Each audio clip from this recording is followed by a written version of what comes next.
Hey, everybody, welcome to the cabinetmakerprofitsystem.com podcast. Today is a really cool day. Today, we're doing episode 150. And what my team and I decided is that every 50 episodes, we're going to interview somebody from the audience. And today's interview is a great guy, Joseph Eberle, J. Eberle Woodworking. And we're going to be talking to him about his wood shop. He's in Watertown, New York. So you're going to hear a live, real coaching meeting. Now, how real is it? Because what's missing from this is Joe and I haven't done his strategic plan, and we don't have goals, boiled down from the 10-year viewpoint, the 3-year viewpoint, the 1-year viewpoint, all the way down to what we need to do in the next 3 months. But still inside of that, what I'm going to do is I'm going to use something called the GROW model, and I'll explain that on the show, the GROW model of business coaching. And that's going to allow us to get Joe's thoughts on the table about where he is right now and where he wants to get to.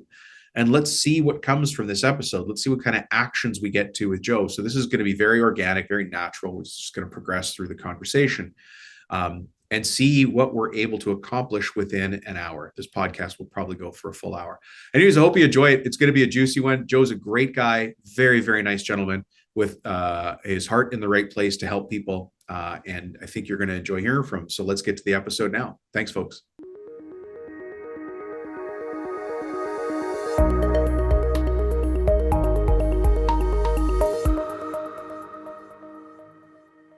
Oh, here we are, Joseph Eberle. How's it going, Dom? Oh, it's going good. Good. It's going good. I'm so glad to be with you live, face to face. Wait, hold on. It's not really face to face. It's Zoom to Zoom. It's close. It's as good as we can get. Good as we get. What a fantastic world we live in. You and I met through the Contractor Strategy Group on Facebook. Yeah, quite some time ago now at this point. Yeah. Yep. Yeah, you've been following for a long time. I think you even got the book. I did. Yes. I have scribbled many notes in the margins, and we're getting through it. I'm methodical to a fault. So. Oh, good. We're getting through it. I'm gonna if I take notes for today's coaching call, don't be alarmed. I'm taking my notes. I like methodical is good. Yeah. For coaching because that's what coaching is about. So as people know, every 50 episodes, I do a live coaching with somebody from, I'll just say the audience in general. And, we actually put a lot of thought into what we were going to do because the 50th episode is kind of a big deal, right? Yeah. 150th, right? Well, yeah. So this is the 150th. So every 50 episodes, I do a live coaching with somebody. Yeah. Mm-hmm. But I figured the best way to really add value is to take, a live, real, living, breathing cabinet maker, and do a real coaching session so everybody could hear what does coaching look like? What does it feel like? Is there value? Because a lot of people don't know what coaching is. Sure. Yeah. And maybe after this, they'll unsubscribe from the podcast. You never know. Leave all sorts of nasty reviews. Yeah, of course. All that stuff. Yeah. So why don't I'll do my opening question because this one people seem to like. Joseph Eberle, who the heck are you? And how is it you come to be speaking to all these cabinet makers all around the world? Wow, that's quite the billing. I am Joseph Eberle. With my wife, we own and operate a 3.5 person cabinet making shop in Watertown, New York, which is a fairly rural area. It's not anywhere close to New York City, which is the New York State is a big state, and we are more close to Canada than. Well, actually, if you look out that window, you can see some of the windmills across the St. Lawrence River. Okay. But the big city near you is Syracuse, right? Isn't that that's correct? Yep, north of Syracuse. Syracuse. It used to be Orangeman, but now I guess it's just Orange. It's kind of weird, but politically correct nowadays, I guess. So they're not Orange men; they're just the Orange. The Orange. Yeah. Yep. How'd you get started?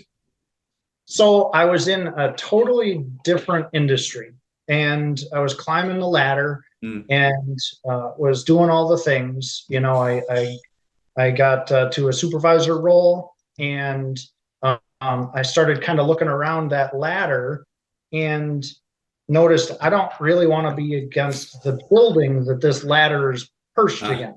Okay. So I took what was kind of a hobby, just making stuff in my parents' garage. And I said to my wife, geez, do you think we could maybe do this As a business. as a business? We're very faith focused, Mm-hmm.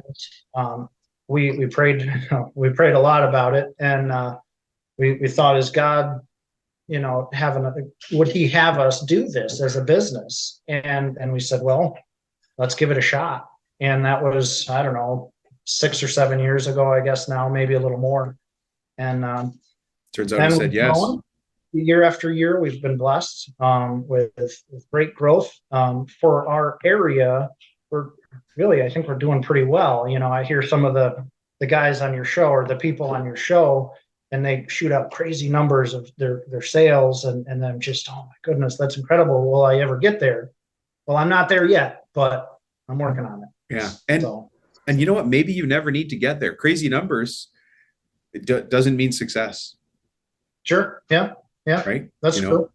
Whatever you want it to be is where we get you to. And, a lot of times people think, oh, I'm going to work with Dom, we're going to make more money, but really, and you might be the same. It's what we can do with the money. Sure. That's more important than the money itself. Yeah. Yeah. I had just had a client I was working with, that I am working with, and I don't know, he was just so happy that his daughter needed braces, which is not what made him happy. It's the fact that he was able to just cut the check. Sure. I think it was $7,000. And he said, okay, for my other kids, we had to finance it, and it was stressful. And he goes, she just needed braces. And I went, okay. And he goes, I felt good making the payment. He goes, which doesn't make sense. No, I hear that. I hear that, but for sure. That's what we're trying to do here, is give the freedom, right? Sure. Mm-hmm. So you found out about this because the rallying cry was on the contractor strategy group. I said, yeah, I'll throw my hat in the ring. I'll give this a shot. And I didn't think that the Dominic Rubino would reply, but he did right away. You did. And now I'm blushing. Oh crap! Now I have to do it. Now I have to do it. Yeah. Well, so, yeah. I'm glad you did. Yeah. Everybody starts somewhere. Sure. Everybody. It doesn't matter whether we started this business from scratch. And so many people have started with the really humble beginnings, the really honest beginnings, like you did, like out of my dad's garage, or we talked earlier about the client of mine who started in his parents' dairy barn. The cows are all gone, of course, yeah. But, and lots of other people. And, the one guy I worked with, who's a very successful architecture mill worker now, he goes, we still have the same van as when I started. So we're talking about in less than a generation, right? Yeah. And then there's others who have taken over a family business, and now they're like, hey, I've got a different vision for the future, or I want to add on what we've done. So everybody's in a different place, and that's okay. Yeah. Today, I'm going to be taking you through live coaching, but it's just a kind of a tiny microscope of it. And what I'd like to do is follow a 4-step coaching process. You're going to actually hear me doing this. And for everybody listening, write this down as well. It's called the GROW model, GROW. Okay. And Joseph, can I tell you do you want me to call you Joseph or Joe? Joe is good. Okay. That's whichever, good. though. That's my son's name and my dad's name. Nice. It's a good one. It's a good, strong name, right? So here's what GROW stands for, Joe. Yeah, the G is goal. So that's the first thing we're going to do, is we're going to establish your goal. Okay. And then we're going to figure out number 2, which is the reality. What's your current reality? Okay. And then we'll start to work towards options and obstacles. Let's get a realistic picture of what's in front of us. Where could we go? What could hold us back? Okay. And then we'll finish this coaching meeting with the way forward. Sure. W is way forward, GROW. And that way forward is, what are the actions we need to take? And then I'll do this today. I'm going to encourage you to take action, but also I want you to take action on something on that list within the next 24 hours. Okay.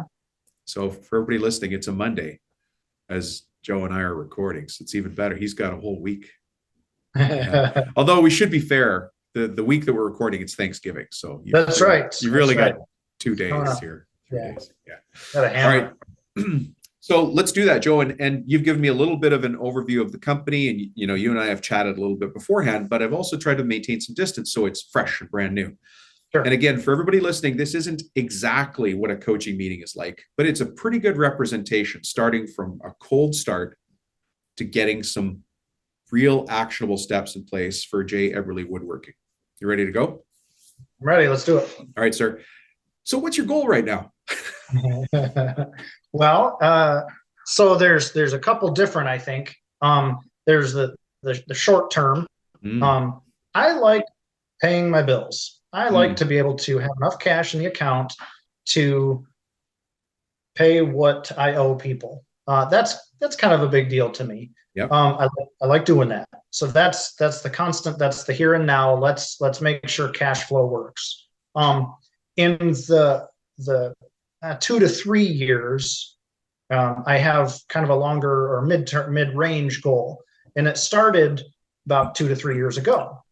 I said, in 5 years, I want to have 5 guys or 5 families that J. Eberle Woodworking can help support. Yep. And that I didn't really realize. I kind of said it without thinking too much about it.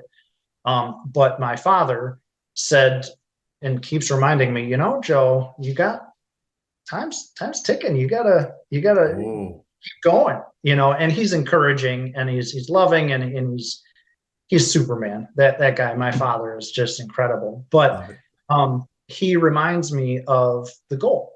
And the goal, like I said, we're a couple of years in and we've got about 3.5 guys. So I want to have a 5-man shop or a 5-person shop in a couple more years. And all that entails. I don't even know what that all entails, but that was a goal some time ago. Sure. And then beyond that, well, I don't even know. We just be able to hang on. Hang on. Well, you're already on a growth path. Yes. Yep. You're already on a growth path. And by virtue of the fact that you listen to the show, and I'm speaking to everybody here, by virtue of the fact that you're seeking out information, everybody who listens to this show is on some sort of growth path. The decision is, are you going to take action? Sure. Okay. Right? Because we could stay stagnant. And as your dad is saying, hey, clock's ticking. What are you doing? Yeah. So now you could call your dad tonight or when he's over for Thanksgiving and go, hey, Dad, I met with my business coach and he shined his shoe on my butt. He's like, good, you probably deserved it. That's what he'll say. Yeah. You mentioned cash flow and then you mentioned people. And so you've heard me say this on the show before, but let's go back and level set our expectations on people. Now, this number has a little bit of variability in it. There's more detail. I just got the cost of doing business survey from AWI. I don't know. Okay. Are you a member of any architectural? No. This one's a really good one. It's more architectural millwork based, but there's other cabinetry associations as well. Great places to network and hear other people's numbers and situations. But I'm going to use a general number for you now. The general number is $150,000. So if you write that down, multiply that now by 3.5. That's how many employees you've got, right? Yep.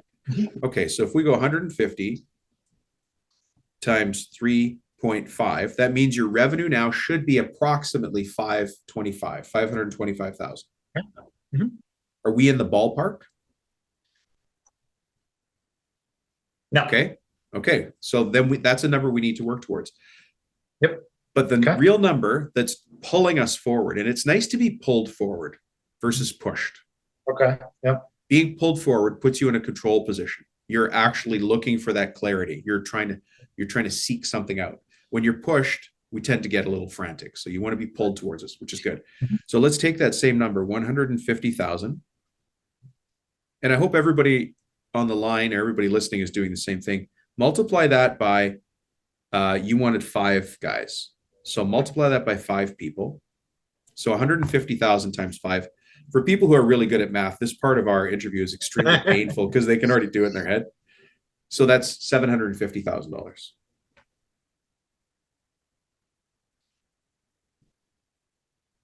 Could you imagine doing 750 grand out of your shop? Not out of the building we're in right now. No. Okay. But there's some solutions there as well that now take us beyond the 5-year mark. Sure. Let me stop for a second and speak to the entire audience listening. This is a ballpark number. It's really a rule of thumb number. It's actually a banker's number. If you're golfing with your banker, let's just say that that's a thing, and they don't want to ask you your revenue, they're going to ask you how many employees you've got, and then they back into the number by, they just know you need to be doing about 150,000 in top line sales per full-time employee. Very rough. Doesn't count if you're in software at all. Doesn't count if you're in medical or medical devices at all. Doesn't matter if you're in insurance, but in general for light manufacturing that we do, Okay. pretty close. So people listening, use it as a rule of thumb. If you're not there yet, listen in. Joe's going to walk you through what his actions are, and you might need to take the same. And Joe, we've got some work ahead of us. Yeah. Right. Especially when we talk about cash flow. So the goal right now is to get to, have an impact, start to leave a legacy here of 5 families to support. Or think about it this way. Right now, you are going to be supporting 3 Christmas trees in the neighborhood. But more importantly, the gifts under those families' Christmas trees came from the work you're giving them in the shop and the jobs that we go do. I love that. I think that's what an honor that is, isn't it? Yeah. I love it. Yeah. And so now you want to help now and get to 5 and whatever the next generation of that is, right? Yeah. Yep. Maybe 5's the right number forever. Maybe 7. Doesn't matter. The number doesn't matter. It has to matter what you want, but let's go define that. So can you give me a current situation? We're going to move to that's the goal, or sorry, the goal is short term. I want to have more cash flow. The medium term is I want to get up to 5 people. And then I'm going to assign you, we need to have at least 150,000 in revenue sales per person. So that number has to be a minimum of $750,000. Okay. And then of course, we're going to focus on profitability on top of that. Right. So what's the situation now? Can you tell me the current situation? So we are having a great year. Actually, we did some tax planning earlier this month, and I love those meetings, but gosh, they're tough. It's growth comes with the cost, and the tax man comes calling, and that's, I'm not a numbers person, although I like them. I like working with them. I like learning about it, but it's not my training. Sure. And so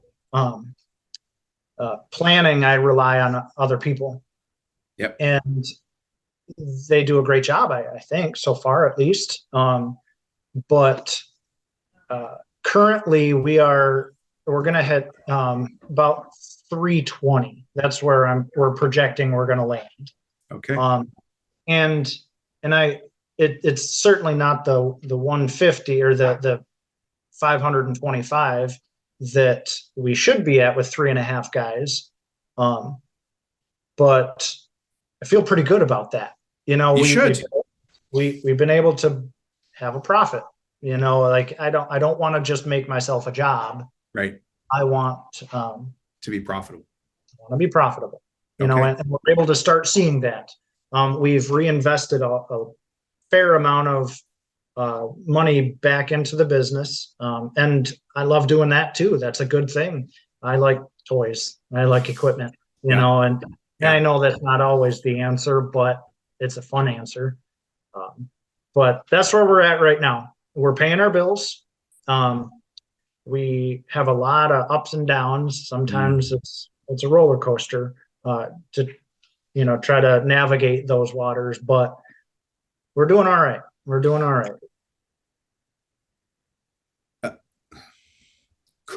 If your shop had more work, could it produce more work, or are you guys already running at breakneck speed? I don't see how, without having astronomical lead times, I don't see how we could produce more. Okay, good. Thank you for that. The work is there. Like I said, we're in a fairly rural area, but there's not many cabinet makers out there. And the ones that are there, they didn't start having a plan on what to do when they want to get out. And they want to get out. A lot of them want to get out. And I'm the benefactor of that, but I don't want to be in that position 20 years down the road, So anyway, I say all that to say the shop is as amazing as my guys are, there's a limit, and we might be approaching that. Okay. Like I said. So again, you're a caring leader, and you've got the perspective to go, hey, look, my guys are already at their max. You're not blaming your guys. They're slow. They're not moving. You're like, we're busy. So what does that tell you? If we're already at max capacity and we seem to be leveled off on revenue, what do we do? Yeah, you're at that ceiling where I think we could break through it, but I don't know how. I don't know what to expect when we do. How do I prepare for it? Mm-hmm. And is it even sustainable? If it's not sustainable, heck with it then. I don't want to grow if I can't maintain that level. But I think I can. I think that we can maintain that slow, steady growth. Yeah. And I don't know. It's kind of a tangent, I guess. But no. I'm gonna take you to a weird place. We're gonna go up. We're gonna go really high in the strategy here for a moment. Okay. And the reason is companies usually don't suffer from starvation; they suffer from indigestion. Okay. Okay. And so you're like, you gave me that good look, like, what are you talking about, Rubino? Come on, man, just make it easy. That's all right. I'm with you. I'm following. For people that don't know, you could see Joe's smiling face on it as a YouTube video as well on the channel, but most people listen as an audio. I want to be a business person right now. Right now, we're talking about production. Sure. But let me tell you where I think we need to start more of our strategy. So the very top of the business is the mindset of the business owner, believe it or not. So I'm going to do an inverted triangle here, folks. If you can't see me, there's at the very top of the inverted triangle is the mindset of the business owner. So Joe gets 10 thumbs up for that, right? Because you're in the mindset space where you're like, how do I get ahead? You're asking the questions. It's okay if you don't have the answers. It's fine if you don't have the answers. What's not good is if you stop asking the questions, then you've stopped growing, right? Okay. And then right underneath that, it takes a weird shift. It becomes a marketing question. Okay. Because we can't build profitably if we don't have the right customers. Right now, we are in a time of, and this is where I'm going to sound very geeky. I'm going to sound like a university prof in economics. We are in a time of price elasticity. Do you know what that means? I'm a dumb cabinet maker. And I'm a dumb business coach. You know what it means? We can charge. Right now we could charge what we want. Oh, okay. Right. So the customer's need right now is to get their cabinetry. Yep. Obviously quality needs to be met, all of those things. But if they're going to make a decision, I want to go with that cabinet maker, but he's at 19-week delivery time. I can't wait that long. We're going to go with this one, which is why people are buying appliances they never wanted at Home Depot because they're available. Scratch and dent stuff because it's good enough. We have to get the kitchen built, right? So this is what's happening in the economy right now. Now, some people, because I said the word economy, their ears perked up. I actually don't care what's going on in the economy because good or bad, if you have the right strategy, you're going to do very, very, very well. It's the strategies that's going to pull you through it. So right now we have a time of price elasticity. So you just mentioned that in your market, a lot of guys want to get out of the business, that you're in a rural area. There's not a lot of competition, but you have a lot of demand. Yeah. Yep. So what do you do if you're the hot dog cart outside of the nightclub? You've got a dozen hot dogs and a lineup of 50 people.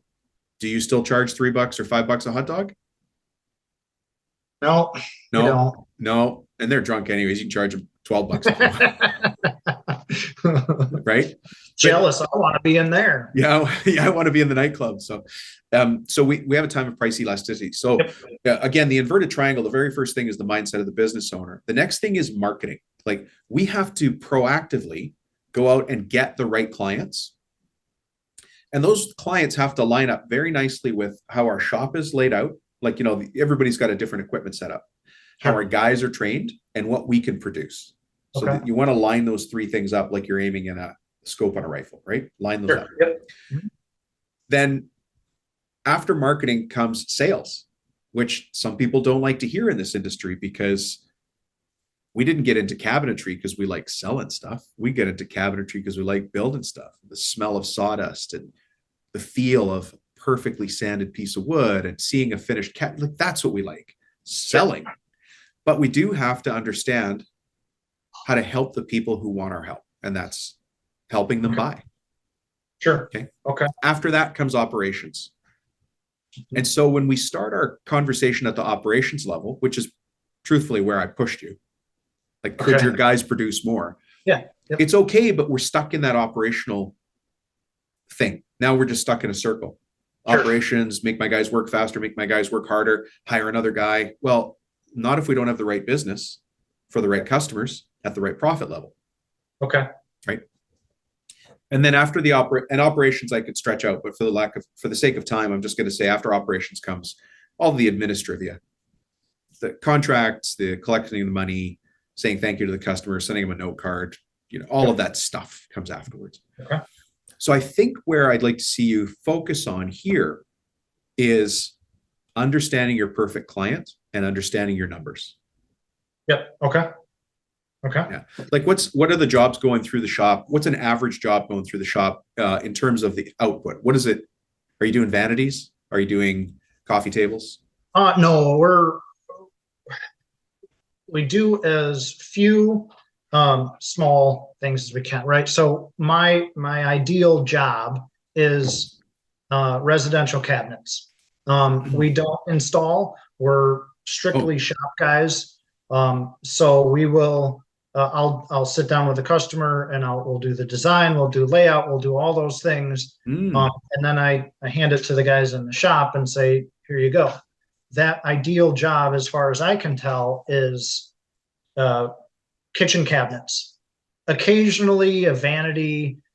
I don't love those, but sometimes it helps the cash flow, sure. And we do a fair amount of finishing for other guys. We've got a pretty nice setup with our booth, and guys will send us stuff to finish. That is fine. It keeps the guy busy, but yeah. It just kind of, it's something to do. It's not really all that profitable, and we don't love doing it. There's a fair amount of liability there. If somebody doesn't like it, it comes back to us, and we have to make it. Are they only sending you the staining, or are they sending you the other stuff too? Staining, spraying, anything, anything. Staining gets a little finicky, as you know. Oh, absolutely, yeah. But how many projects do you do a year? Oh gosh, how many kitchens a year? How many kitchens? We will have probably, I want to say 8 by this year end. That's kind of a guess. Okay. I would have to look back. You have an immediate $10,000 cash flow bump ready to be harvested right now. Okay. You know how we talk about find and fix your 8 profit leaks? Yeah. I talk about that here on the show. Do you charge a design or consultation fee? No. No. Do you? Now, there's a wonderful company, a family business in Utah, and they're all smiling now. They know who I'm talking about, but I'm not at liberty to say their name. In one coaching meeting, we introduced, hey, do you want to start charging a design and consultation fee? And they said, yeah. And they're going to do about 60 grand in consultation fees this year. No kidding. So if you believe that you're providing value, right? Because remember that this kitchen that you're providing me is the last thing I see before I go to bed, right? I go flick off all the lights, make sure everything's in the sink, right? And the first thing I see when I wake up, like that, you're building the environment for my family. One of the most important things that we can do is have food and shelter for our family. That's the shelter, right? Sure. The food is where we put the panels on that crazy fridge if we can get it delivered on time. They could tell me what size to build it. Yeah. But, I'd like you to consider, and I'd just like you to consider this, under W, what is the best way forward? I'd like you to consider charging a design fee. Okay. Design consultation fee. Now, you might be thinking in the back of your mind, I'm not going to say this to Dom right now, but nobody's going to pay that. That's absolutely what is screaming in my head. How do I do that? Like, what's at the top of the inverted triangle? The mindset of the business owner. Oh my gosh. How did that get up there? You told me to put it there. I told you to put it there, but it's there, right? What I say to myself when no one else is listening is what the world sees when everybody's watching. Say that again. What I say to myself when no one is listening is what the world sees when everybody is watching. Okay. Think about that. What I say to myself when no one is listening is what the world sees when everyone's watching. If I know you have kids, right? So let's say you've got a little boy. I know you've got 2 daughters. Let's say you've got a little boy and he goes, Dad, I'm so bad. I'm the worst kid on the soccer team. And all week he says, Dad, I'm the worst kid on the soccer team. Well, how is it going to happen? What do you think is going to happen when he walks out on the field?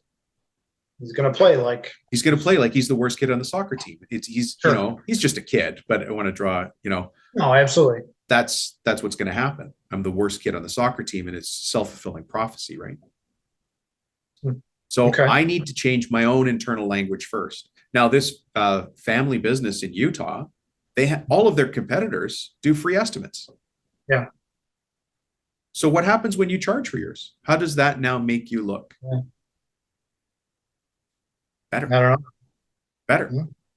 If you're willing to go and fail 3 times, I guarantee you'll succeed on the 4th. So the next 3 estimates you go do, tell people that our process is for, hey, Mr. and Mrs. Jones, Mr. and Mrs. Hernandez, whoever it is, so glad to meet you. Let me tell you a little bit about our process. How we build custom cabinets here in Watertown, New York. And they'll say, oh, yeah, we don't know how that works. Well, let me tell you. The first thing is there's the design phase. Now, there's, of course, a design consultation fee there. That's where we customize the kitchen to make it everything you ever wanted it to be, right? Because this is going to be your kitchen for how long, Mrs. Hernandez? Right. 17, 18 years. Okay, good. So we have a 17 or 18-year time horizon. We have to get it right. That's why we have a design phase. After the design phase, we're going to create drawings, and you're going to approve them. We'll have some back and forth discussions. After that, we'll paper everything and have the agreement. That's where you sign the contract and do the deposit, all those fun things. Yep. So you see what I'm doing? I'm drawing the picture for them of how we're going to do business together. Mm-hmm. When Georgie comes up tomorrow to say, yeah, I heard you want a kitchen made, and then he scribbles something on the back of his business card, they're going to look at each other and go, yeah, and I don't think Georgie's our guy. We should call Joe. Well, right? I hope. But again, it comes back to marketing. Okay. The very top of the pyramid. Well, I mean, obviously the top of the inverted triangle. I said pyramid. I meant inverted triangle. We've got the mindset of the business owner. So you and I have to get over that first. Then marketing. Proactive marketing to the right customer who's willing to pay the right price, because your guys are already busy. So I can have them working on low profit jobs or high profit jobs, but all your guy knows is he's doing a job. Right. Yep. So are there jobs that are more profitable in your?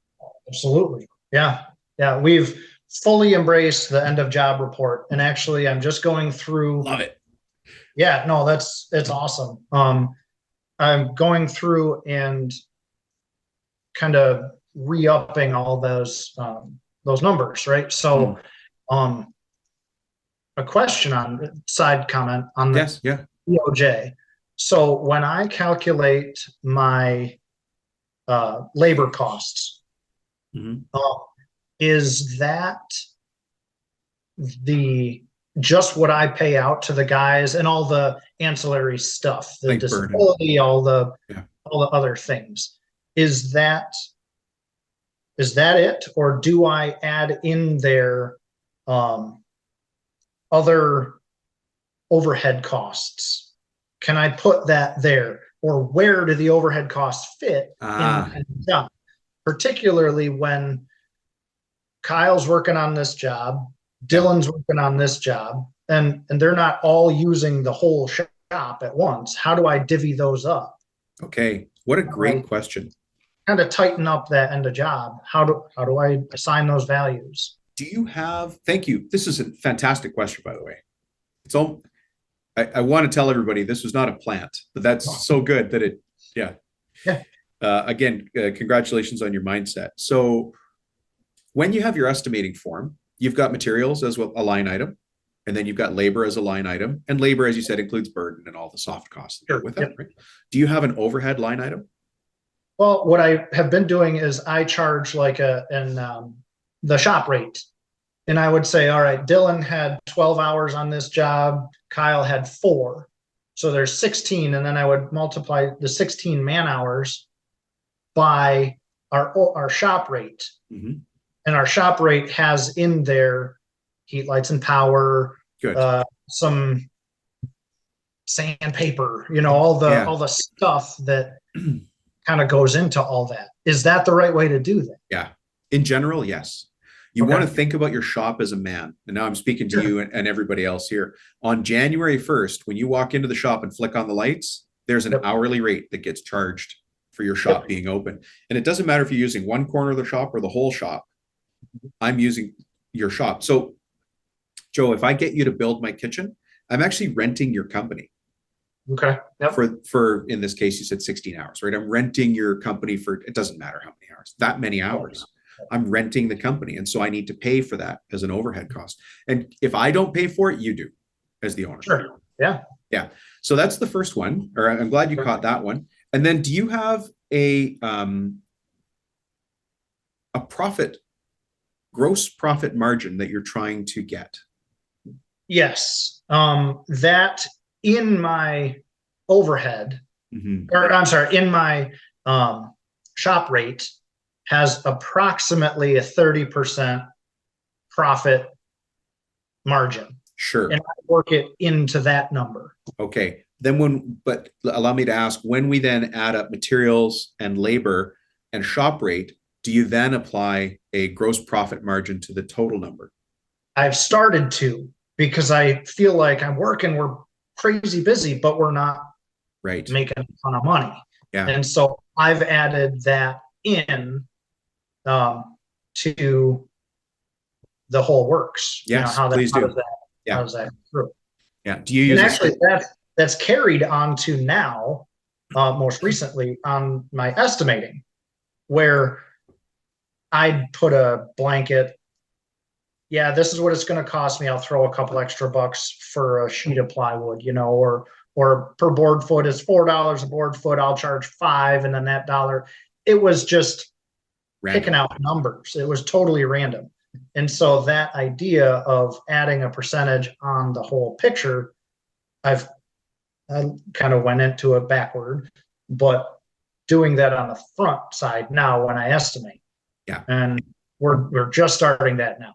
Right. That is great. So here's a note. If you want to put this in your notes, make profit an expense. So you have your line items, right? We've got we're going to use very simplistic line items. We're not going to do a total takeoff, but we've got materials, we've got labor, we've got overhead, we've got profit. Profit is an expense. I need to make a profit. And the reason I need to make a profit is because, Mr. and Mrs. Hernandez, when you call me in 3 years and say, I don't know why, but that cabinet is sagging, or something, I don't know what it is, right? Yeah. The color doesn't look right. You want me to be around so that I can come back and fix that. Or if you decide to change the appliances, you say, can you please match the new panels? Absolutely, we can. We already have all the drawings, we have all the plans, we have the colors, we have the color recipes. Yeah, we can do that. But you need me to be around to do that. Yeah. Otherwise, the next shop is going to do a best guess. We should be close. Is it cloudy white or sunset white? I don't know what white it is. Smoky white. Yeah.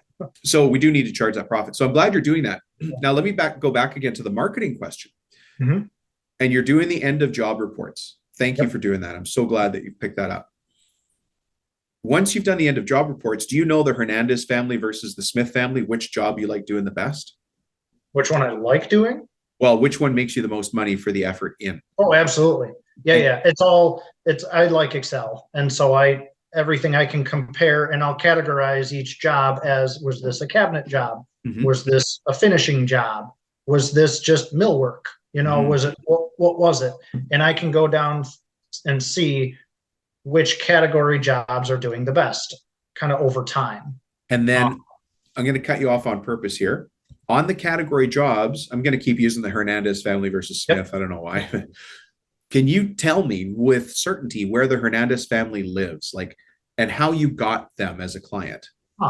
Okay. I'd be able to look it up. Yeah. Yeah. So another takeaway I'd like you to do is build something called a heat map. And I know you've heard me talk about it on the show before.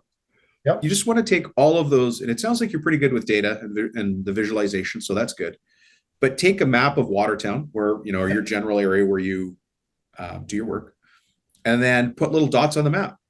The Hernandez family, that kitchen was 40 grand. The Smith family, that kitchen was 27 grand and the biggest headache we ever had. Right? We did this job over here, and we did this, the Levanity here. And once you start to look at the city from, you know, like a top-down view, as if it's, you can do this in Google Maps, by the way, plot the location. Okay. You'll start to get a really good understanding of where you can do your marketing. Okay. So that we're building the business on purpose. Okay. Right? Because, and I'll give you this answer so that you don't have to answer. Thank you. Far too often we build our company on a hope and a prayer, which is, Dom, I've built everything on referrals and word of mouth. But we're not getting as big as we wanted to, and we're not very profitable. But it's all referrals and word of mouth, which is fantastic. It means you're doing great work and people love you. Absolutely great. But it also means the people that are asking for a vanity or something in their garage are also referring you to somebody else who needs a vanity and something in their garage. And we're not getting the juicy, profitable work. We can get the juicy work if we focus ourselves on where the juicy work is. Okay. So I would hope that your report back on that is going to say it's a home built in the 80s. I'm just making this up. Home built in the 80s, minimum 4,000 square feet. It's a home with a driveway. It's a married couple whose kids are just in college, university age, and there's a Volvo in the driveway or a Tesla or maybe a Suburban. Sure. Right? Mm-hmm. Yep. Then we know we can target on that area and market in that area. The other thing I'd like you to do is, if you can, you go back to you're either going to tuck this into your overheads, or right now I'll ask you to tuck it into your overheads. Some expense for marketing. So why are you laughing? I just ran numbers last week, and I found out how much I actually spend on overhead as a percentage of gross sales. Uh-huh. It was about 1.2%. And I don't know what it's supposed to be. I have no idea, but that seemed like that was scary how little we spent on advertising. That's right. Because it's word of mouth. And I'm afraid you did an episode on, I'm afraid to sell more because my shop can't produce more. They can't produce more. Right. And but now you're the hot dog cart in front of the nightclub. Just raise your prices. Okay. I mean, it's kind of that simple. Like Joe, we live in a time of price elasticity. Oh, I've heard that before. But right now, people are more concerned about getting, obviously they want quality. Quality is, it has to be there. But I want my cabinets. I can't wait 12 weeks, 18 weeks, 19 weeks, maybe. Yep. Right. And so there are people out there that want their cabinets. They're poor planners. They didn't realize it was going to take them 12 weeks to get cabinets, but everything else is coming in and their mother-in-law's moving into that suite. Yep. Now, if you're able to provide that, and of course you have a design and consultation fee to make sure it's perfect when she moves in. Right. So let's do this. Actually, that's a good point. Out of that design fee, let's say that you choose the number $1,200 for a design consultation fee. I'm just making that up. You can charge 12, 16, whatever you think is appropriate in your area. Okay. Take that $200 and make that your marketing budget. For every design and consultation fee that I sell, I now have $200 to use in my marketing budget. Okay. Now, there's a bunch of people listening who are like, Dom, that's the wrong way to do it. And I will counter to say, we got to start somewhere. Yep. That's great. That's good for me. I mean, that's a ton. That's a huge percentage. Right. So now the business coach is, let's go back to the top of the inverted triangle. What was the very top of it? Mindset of the business owner. Mindset of the business owner. So now what I'm doing, if I charge 1,200, I'm saying that in air quotes. Some people charge 2,500, whatever. We're going to take, let's say I charge 1,200. I'm going to take off $200. What I'm doing is I'm getting the world to pay for my marketing. I'm getting the last client to pay for the next client. Okay. Because I can do a lot with $200. I can do a ton with $400. I can do amazing things with $600 a month. And once those design consults start coming through, I'll have the money there. I'm just writing this down. Yeah, absolutely.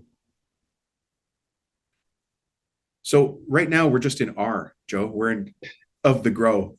The quality, the goal right now, what's happening? What's the ideal outcome here? I mean, we kind of touched on that before. You want 5 guys. Yep. We need you to be at 750 minimum at 5 guys minimum, and you could be well beyond that. Okay, sure. You, by the way, if you did 750,000 in sales, do you know your average job size now?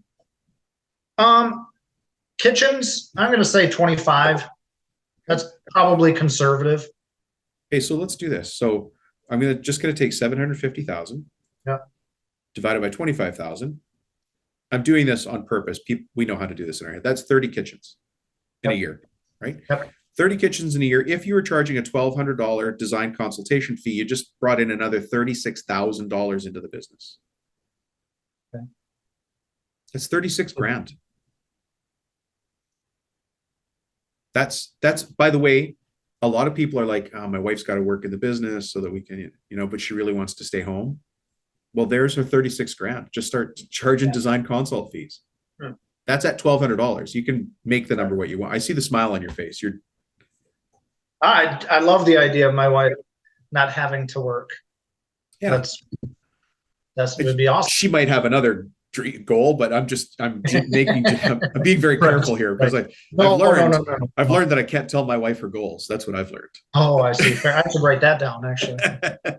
Oh no, I'm still learning, Joe. It's different. Yeah. So you can see how this all starts to come together, right? Yep.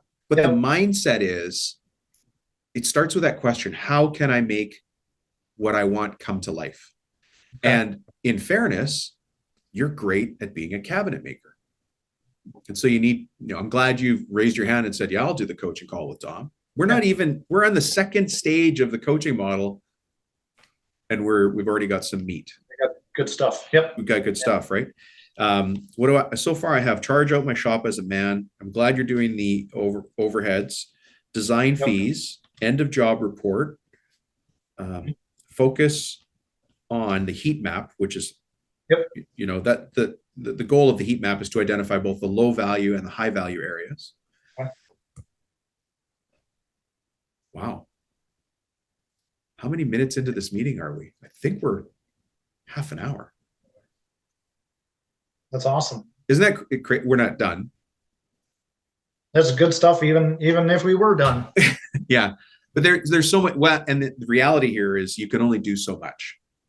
Right? Because you're busy, you're going to leave this and go back into the shop, and guys have questions, and this design package doesn't have what I need. And okay, we're going to get into the work of it. But as long as you spend a little bit of time every week focusing on the growth of the business, you'll be able to pull it forward. Okay. Yep. All right.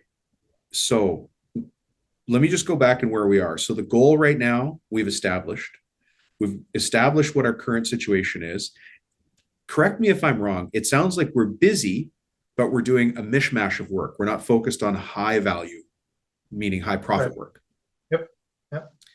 So what would it look like if it was perfect for you going after high profit work? So let's say not $25,000 kitchens, but let's say $30,000 high profit kitchens. What would that look like? I think the shop turns into more of production, where not the guys doing the same thing every day, but it's a little bit more streamlined. Your processes, they're a little bit easier to follow because I know what I'm doing every day. Right now, the guys come in and they say, what are we doing this week? And it could be a table, God forbid, a table. We're not set up for that. I don't want to do that. I want to do cabinets. I want to make cabinet doors. That's what I want to do. And it would streamline that whole process. The Okay. whole, what are we going to do? We're just going to build cabinets. We're going to make little rectangles out of big rectangles. Carcasses and frames. That's it. Yeah. So Okay. So where, and you probably know this in your gut, where do we need to go to get $30,000 and $40,000 kitchens? What part of town? that way. That way? Up the hill. Up the hill. Yeah. Is anybody else in the Watertown area selling $30,000 and $40,000 kitchens? I believe so. Yeah. So there's geographically speaking, there's water, right? There's water all over the place, and there's money usually goes to water. It does, yeah. And, so there's a shop that I think is about a 10-man or 10-person shop, and I'd be surprised if they weren't doing those jobs. Okay. So now let's move to the marketing side here to get some more actions, because I'd like you to have a laundry list of actions, even if you're not able to tackle them all right away. So how do we go after the $30,000 to $40,000 kitchens? We're currently at 25. How do we go after those? Do we go directly to the homeowner, or do we go through the builder? It's a question, not a. So we've had great luck going with builders. So the builders around here, they're not building 40 homes at a clip. They're building 4 to 5 homes a year. Oh, great. And they're all different. And they're all over the place. And so I feel like if I can, and I have got in with some reputable contractors, they can kind of sell for me. Sure. Where I don't have to convince the customer that they should go with me. The contractor does that, and they kind of feed me. And that we've had some good success there. The problem I think you're going to say is you don't have control then. And I don't have control when that's going to come in or when it's not going to come in. Or not all builders are built the same. Sure. Mm-hmm. Right. So maybe what we need to do is just a list of the builders and what their average job sizes are. Now you might have George, the builder, that gives you kitchens from 12 grand to 20 grand. And then you've got Dan, the builder, who gives you kitchens in that $25,000 to $40,000 range. So that being said, who do we actually go focus on more? Sure. Okay. Right. And there are more builders than you think. Yeah. Yeah. It just takes going after them. Okay. Yeah. So there's one of the weakest parts of our industry is one of the strengths that any of us can wield, which is we all suck at marketing. And so if everybody else sucks at marketing and you're kind of good at it or better than everybody else, where does that put you on the scale of first kick at the can, right? Yep. So if Danny gets a letter from you, if you just stop by the job site and put a business card on his windshield and go knock on the door of the unfinished home. Right. Hey, is Danny here? Yeah, he's over there. And you just go talk to the guy. That's all it is. He's going to turn around and the worst thing he's going to say is, what do you want? And you say, I want to build cabinets for you. And he'll go, how fast can you do that? Yeah. Well, we have a lot of jobs in production now, but once we get the groove going, we can turn cabinets around for you in 9 weeks. 9 weeks? My guy does 13. Oh, okay. Well, we should talk. The worst thing he's going to say is no. The second worst thing he's going to say is my brother builds our cabinets, but okay. He didn't, not out much. No. But not all builders are the same. Okay. Right. And then there's renovators as well. I don't know what you have for renovations going on in your area. If there's not a lot of, you'll figure that out. But you also do supply only. You guys don't do the install, right? That's correct. Yep. We're just not equipped. I don't personally like it. I like being in the shop. I know where everything is. Okay. Well, it's okay because, and people listening already know this, but running the install side is a different business model inside your other business model. So if you want to do supply only, that's how we refer to it. That's fine. You're just going to have to go after that business, but the builder will have their own installer but there is more complexity with install. Sure. Not that installs are complex. It's just another, Oh, you got to load a truck.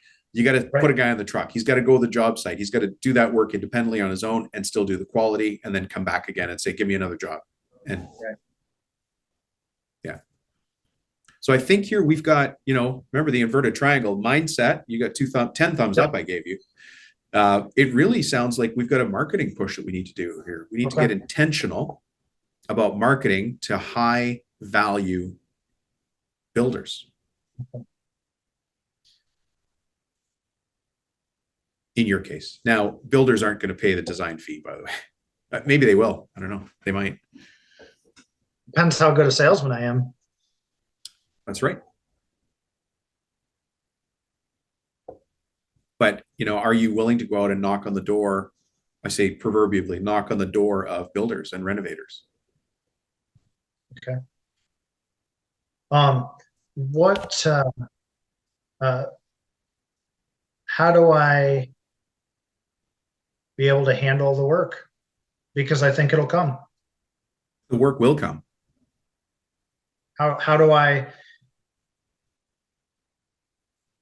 get the shot? This is the my side of what I can do. How can I help my guys to get stuff out faster?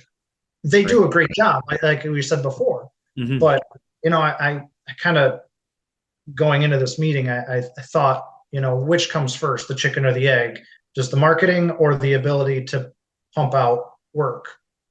Or do you tool up and get the work, be able to get the work out, then get the jobs? Which comes first? This is, it's funny you asked the question, and you might be surprised, but every industry has the same question. Okay. And so imagine the situation where I walk into my job floor and the guys are already working at a certain pace and everything's going out, it's high quality. And I say, you guys have to work faster. Oh, we might be slow next week.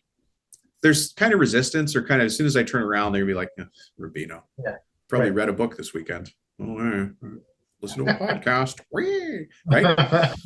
Now imagine a scenario where you're like, hey guys, the job board is filled up. I need your help. How do we produce things more efficiently? How do we produce things so that you're safe and so that you're working effectively? I don't want you working harder, but smarter. And one of the guys is going to say, you know what? We got to put everything on carts. Sure. Okay. So now they're driving. It's not Shangri-La. It's not perfect, right? But I would rather be trying to put more business into the company and my team saying, we got to get better at this. You're right. We do need to give me your ideas. How would we get better at that? Okay. And now they're bought in. Instead of, they see a desert in front of them of like nothingness of work, and you're saying, work faster.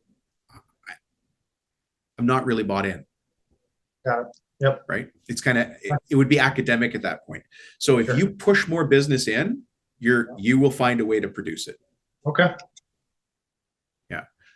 I agree. And there's going to be times when you're in an intentional bottleneck.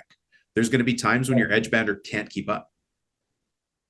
But we should know that, we would have at that point, we're not here in today's coaching meeting, but at that point we'd have a dashboard that was laid out in front of us that told us how many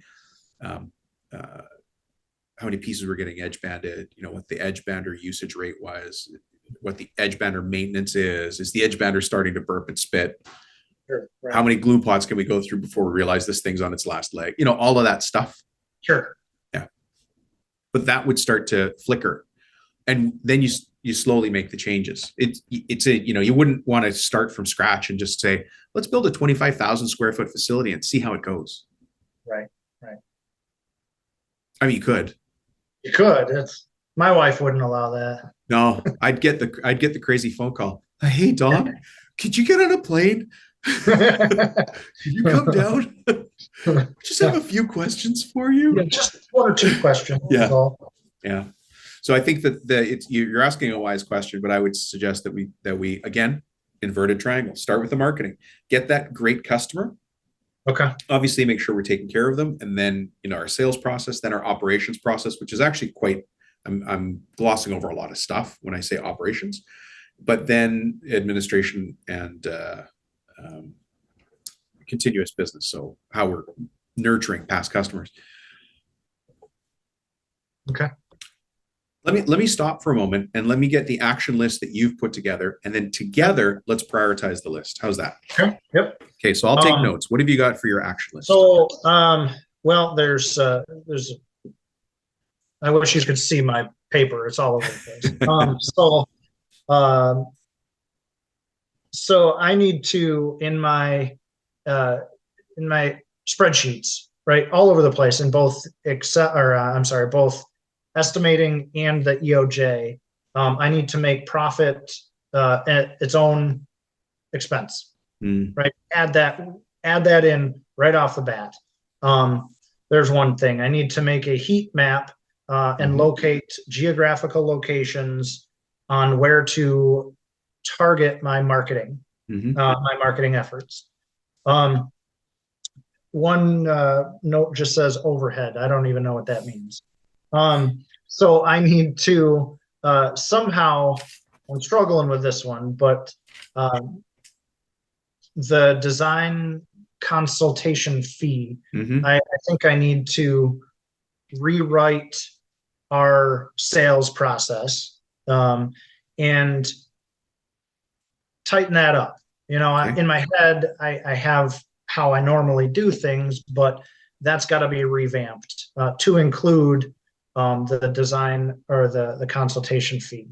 And then out of that fee, take a percentage, a healthy percentage. And it can be healthy because that money wasn't coming in before. Right. I was doing the work, I just wasn't getting paid for it. So that can be a high level percentage and apply that directly to our marketing budget.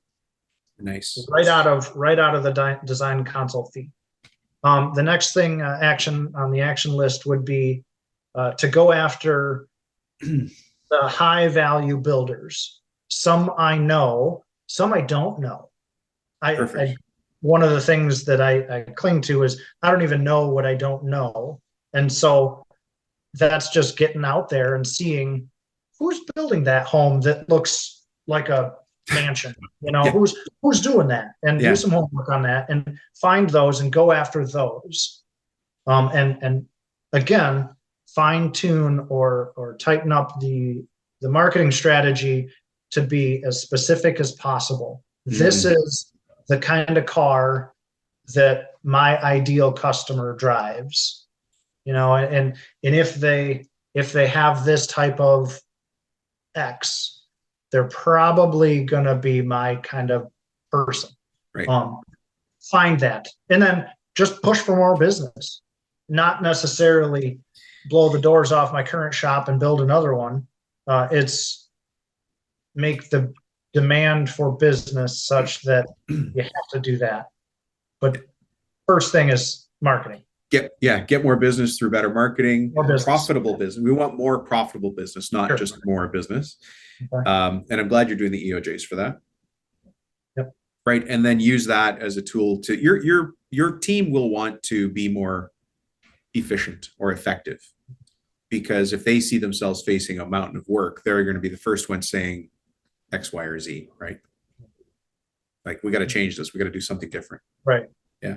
That's quite the action list. It's not all workable right now. Let me just revisit something. Let's take a brain break for a second. So the coaching model I was using is the 4-point coaching model called GROW, right? So what's the goal? Number 1 is the goal. Number 2 is the reality. Number 3 are the options and obstacles. We spent a lot of time there. And now we're in the way forward, W. And you just outlined all of the action items that you wrote down from today. Design fees, EOJ, focus on heat. Did we get heat map in here? Yeah, we do. Yes. Yep. So in reality, what is the highest priority out of this whole action list? What's the one thing that if you focused on it would move everything forward a little bit more? I think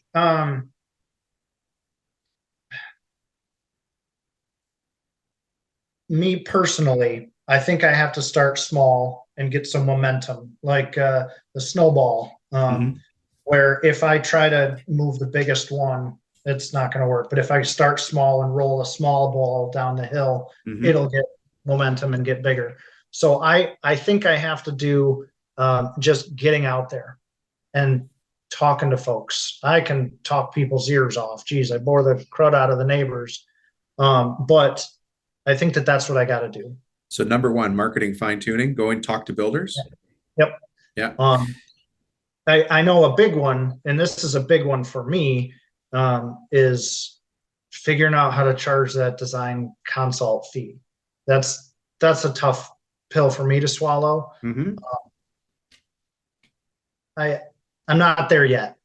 I can see the value. Mm-hmm. I'm struggling with how to put that into fruition. Can you do me a favor? Do yourself a favor too. You're in the, on Facebook, the contractor strategy group. Post that question there, because I know the family business in Utah that did it is in CSG as well. Okay. So if you post this, hey, I'm thinking about charging a design consultation fee.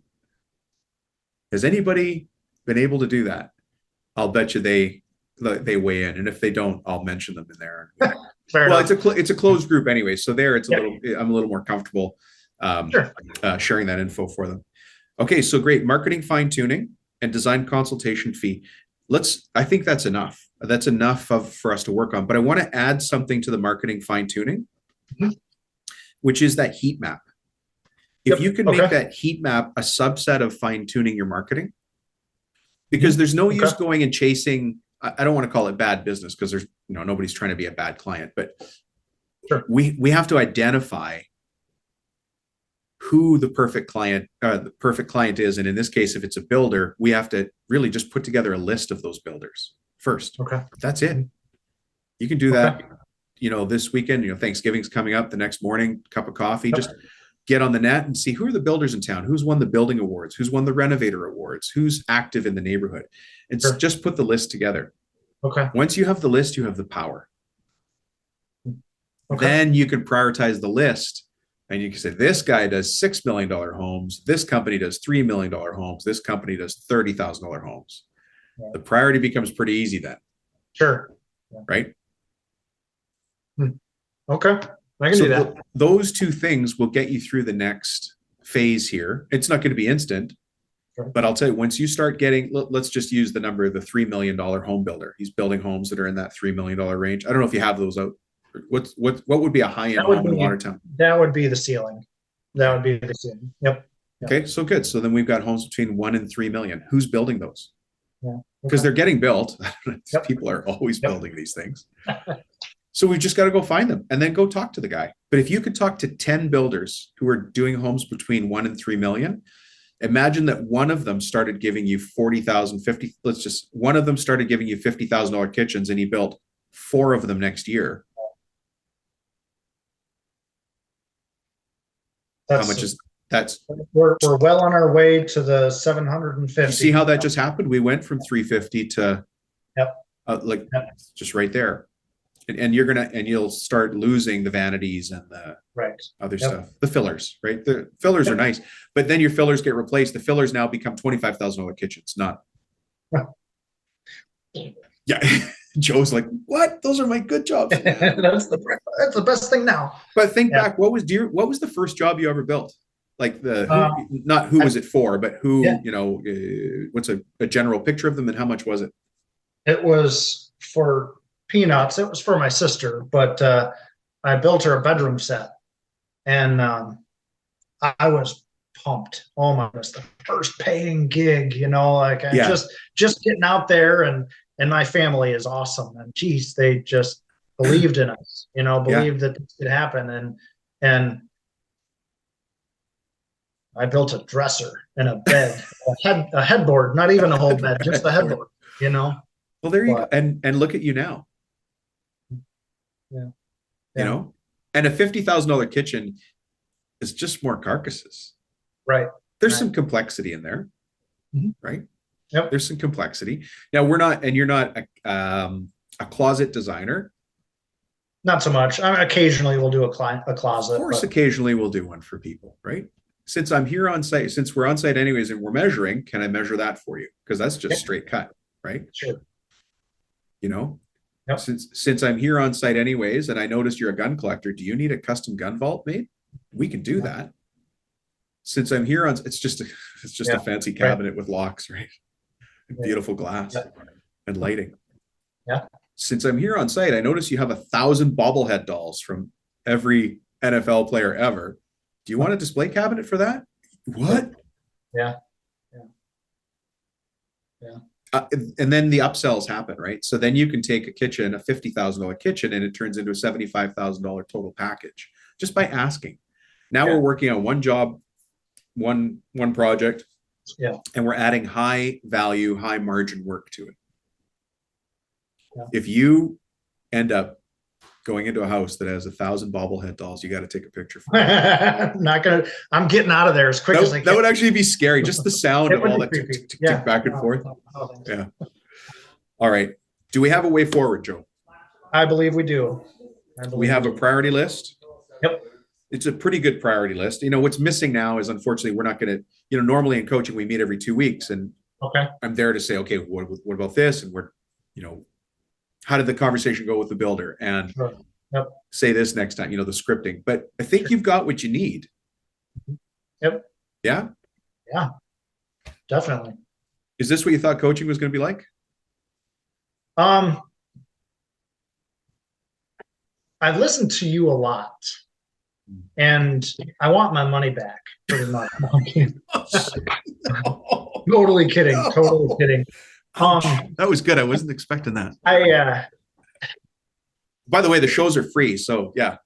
10 times. So yeah, you'll send me that check back. I'll send you that check right away. Yeah. This has been awesome. It's been really great. I like the approach that it's not dumbed down, it's simplified. And there's a difference there. And I like it. I like the plan. Like I said, I'm methodical. Give me a step-by-step. This is how we do this. Perfect. That's what we just did. So. And then just follow the steps. Follow the steps. Yep. Yeah. What I'll do for you next is once this gets downloaded to my hard drive and we have it ready for production, I'll send you a link so you can watch it on your own as well, because it's hard to take notes and listen at the same time. And so once you have a chance to watch it on your own, you'll have a really good sense of everything and the nuances and how you look on camera. Yeah. Yeah. Okay, Joe. Well, thank you. I appreciate it. Awesome. This is going to be episode 150. 150. It's a big deal. You're a big deal. Yeah. No, I love what we do here. And everybody, this whole industry is full of good people. Couldn't be a better combination, Hey, if somebody wants to find you in this wide world, where are you? So I am on Facebook and Instagram. We have a rudimentary website at jeberlewoodworking.com. And or you can, all my contact information are on the social medias. And that's right. Probably the best way. Yeah, you're also on the Contractor Strategy. Yep, absolutely. Yeah. Contractor Strategy Group on Facebook. That's right. Yep. Yeah. You can search Joseph Eberle or J. Eberle Woodworking, and you'll be able to find me. Perfect. Well, thank you so much for joining us today. I appreciate it. Oh, thank you. The pleasure's been all mine. Let's go change the world. Thanks, Joe. Thank you. Bye-bye. Whew. Well. Thank you, Joe, for being a guest here on the show. It's so nice when I get to meet people who I know through, let's just say the Facebook group, because that's how I met Joseph, is the Contractor Strategy Group on Facebook. You see somebody's picture there, which is nice. But you don't know them as a person until you start to interact a little bit. And then the chats on the group have been great because Joseph's always adding value or asking great questions. And then really in this situation, to really dig into it with him, get a really great sense of who he is, how he got to where he wants to get to, and what's in front of him. And he's got so much opportunity in front of him, and he's the right guy to take that opportunity forward. I hope you got a lot of value from this. The reason that we chose to do something like this for every 50 episodes is because, we could have done something that was self-serving. Oh, let's do a review of all the best quotes from all the previous episodes, or let's do some feature on something that we're doing here internally. But that doesn't, it doesn't serve you, the listener. There's no value to you and me rehashing old episodes. I think there's better value in you hearing it all come together for the benefit of somebody who's actually out there doing the do. And so I hope you appreciate these episodes. We do it, as I said, every 50. So nice to know that we follow systems here as well, right? Joseph's on a great path, and I hope you're on a great path as well. If there's anything I can do to help, let me know. The next portion of the episode is questions and answers with Dom. And that's where your questions get answered here on the podcast. So stay tuned for that. And you have an opportunity. If you have a question that you want to ask me, in the next segment, you're going to hear how you can do that. So please take advantage of that. And taking advantage and jumping on things is actually how Joe got on this podcast. I posted it to the Facebook group, Contractor Strategy Group. Go look for it. And I said, hey, I need a volunteer who wants to be coached live for a podcast episode. And he was on it. Boom, like that. And so then he gets the value. So be the first. Go ahead and ask a question and we'll answer it in the next segment. All right, folks, thanks. We'll see you there. Hi, everyone. For today's questions and answers with Dom, we're going to be taking a question from the Contractor Strategy Group. It was a question that we had about meetings that actually we posed. And I want to tell you what the poll returned. We got votes from everybody. 130 people looked at this post and we got 14 votes, which is, interesting. We got like a 10% vote rate. But I want to tell you what people talked about when they looked at meetings and how to make them better in the company. So let's use that as our question and answer for Dom. If you want to leave questions and answers with Dom, just go to speakpipe.com/ask Dom and leave your question there. Hi, everyone. Welcome to Questions and Answers with Dom. Today, we're answering a question that actually we asked ourselves on the Contractor Strategy Group. I'm waiting for you guys to ask questions. You already heard me in the preview of this saying how you can get your question answered. Go to speakpipe.com/ask Dom. Just leave your question there. But if you don't do that, I'm going to take the questions from other places. The reason I changed to this format instead of doing story time with Dom is because I've done about 300 story time with Doms. I host 2 different podcast shows, both of them for the construction industry. But at a certain point, I felt like I was rehashing some of the same stories or observations. And I wanted to get to the point where we are adding more value to the listeners. That's always the key here, is how do we add more value in the most effective way? And so we decided, we sat down, put on the board a whole bunch of ideas. We decided, well, let's answer questions that people really have.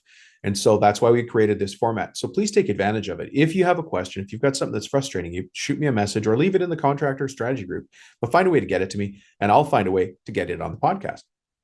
So the question that we posed, which was meetings. Do you wish you never had one again? So that's option A. Option B, meetings. Do you wish you had better, shorter ones? Meetings. Do you wish you had stand-up meetings with an objective and agenda sent ahead of time? Or this was an option added by somebody else, by Barry Thomas. Thank you, Barry.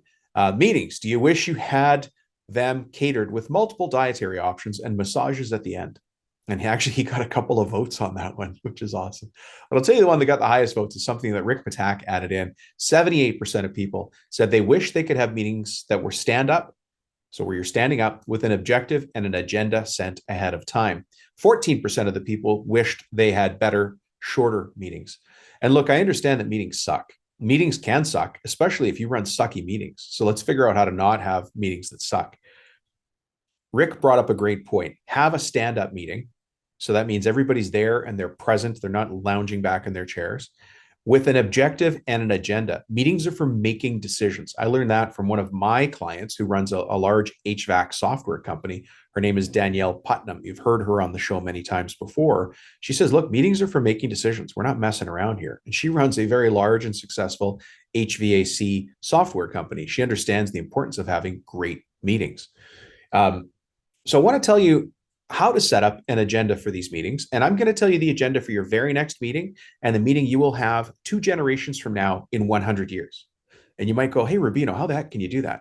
It's because the agenda doesn't change. That's why we can do that. And I'll show you how to make this come to life. So if you have a pen and paper handy, start writing these down. If I'm talking too fast, I'll say it a couple of times. Slow the episode down or stop the episode so you can write down the following 5 headings. This is the agenda for any meeting that you have. The agenda for any meeting that you have. It's your job running the meeting to make sure it stays on track and on time. The agenda I'm going to show you with 5 points. Let's say you've got a crew of 20 people. So a 20-person crew plus you. You can get through everything you need to get through in this meeting for 20 people in about 12 minutes. I know some of you are like, what is this? What's this guy on? Yeah. But you got to be running this thing like a real meeting. You got to take it seriously. So they take it seriously. It's going to take some practice, but you can get that meeting down to 12 minutes. Will there be side conversations? Absolutely. Is this a production meeting where we're talking about the Hernandez bridge overpass that we're building? And it's going to take a lot of, looking at drawings and estimates and plans. No, it's not that meeting. Those ones can be longer, but we can still keep them shorter, as short as possible, if we follow the following 5-point agenda template. So this is the agenda you can use for your next meeting or the meeting 2 generations from now when one of your kids takes over this business and that's at the end of 100 years. This is the agenda. Agenda point number 1. Hi, everybody. How are you? Agenda point number 2, numbers. I'll get back to that in a second. Agenda point number 2, numbers. Agenda point number 3, updates. Agenda point number 4, where are you stuck? Agenda point number 5, who will do what by when? That's it. That's the standing agenda for every meeting. Hi, how are you is number 1. Number 2 is numbers. Number 3 is update. Sometimes we call it what's up, but it's just update. Tell me what's going on. Number 4 is where are you stuck? And then who's going to do what by when? And so when we go through the meeting like that, it's going to happen in round robin fashion. So let's say I'm standing at the front of the room near the whiteboard. I'm going to say, hi, everybody. How you doing? Welcome to the crew. Today we're working on the Hernandez job, whatever that might be, whether it's residential, commercial, civil, industrial, doesn't matter. We're doing the Hernandez job, right? Then I'm going to get to the numbers. Now the numbers are preset. What numbers I want, everybody in the audience already knows. And I've got a whiteboard behind me that says what the number categories are going to be. And so this is all you're going to hear if you're listening from the outside. I'll point to the first person and they're going to say 7, 12, 23, 9. You say, thank you. And you write that down. You go to the next person. They'll say 1, 100, 4, 16%. And you'll say, thank you. You go to the next person and they'll say 72, 635,000, 412,000, 0, 0, 3. And you'll go, thank you, and write those in.